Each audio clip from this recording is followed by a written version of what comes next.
পুলিশের নাক ফাটিয়ে শ্রীরামপুরে গ্রেফতার তৃণমূল কাউন্সিলর, পাঠানো হলো শ্রীরামপুর আদালতে। পুলিশ সূত্রে জানা গেছে, শ্রীরামপুর ৩ বাজার এলাকায় একটি অঙ্গনওয়াড়ি কেন্দ্র তালাবন্ধ ছিল। সেই তালা খুলতে যায় পুলিশ। শ্রীরামপুর থানার পিসি পার্টির সঙ্গে কেন্দ্রীয় বাহিনীর জওয়ান ছিল।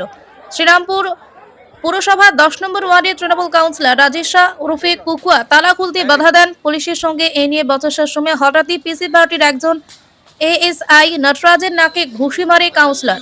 নাক ফেটে রক্ত পড়তে থাকে। শ্রীরামপুরে বিজেপি বিধায়ক ভাস্কর ভট্টাচার্য বলেন, পুলিশ কোনো রং না দেখে ব্যবস্থা নেবে।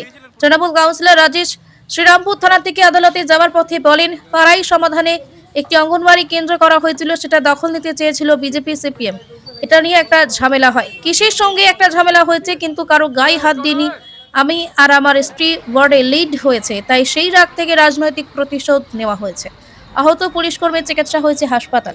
ওয়ার্ড নম্বর 10-এ একটা আইসিডিএস এর ঘর আছে। ওই আইসিডিএস এর ঘরটা আমরা পাড়ায় সমাধানে ওটা স্যাংশন করেছিলাম, চেয়ারম্যান করেছিল। ওই আইসিডিএস এর ঘরটা আমরা করলাম। ওটা যারা সিপিএম করতো তারা এখন বিজেপি হয়েছে, ওরা ওই ঘরটাকে দখল করতে গেছে। ওখানে আমাদের হেলথের সব মালপত্রগুলোও আছে। এই নিয়ে হয়েছে, ঝামেলা হয়েছে, যা হয় একটু শৃঙ্খল হয়ে। পুলিশের গায়ে হাত দেওয়া হয়েছে?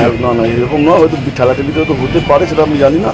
কিন্তু আমি যেহেতু দুটো ওয়ার্ডে লিড দিয়েছি, ওয়ার্ড নম্বর 9 আমার মিসেসের, আর ওয়ার্ড নম্বর 10-এ, সেই একটা বিজেপির ওখানকার রাগ আছে। এটা তো আমার কিছু বলার নেই, কারণ অ্যারেস্ট করেছে পুলিশ। আমার পুলিশের কাছে বলা আছে যে আগামী দিন থেকে যেন আইনের শাসন এখানে চলে।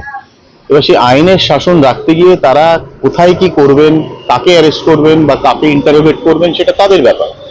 এখানে বিধায়ক কোনো ইন্টারফেয়ার করবে না। বিধায়ক বলে দিয়েছে যে যেরকম আপনাদের কাজ করার সেটা আপনারা করবেন। মানুষ চায় শান্তি, এলাকায় যেন শান্তি থাকে, ব্যাস।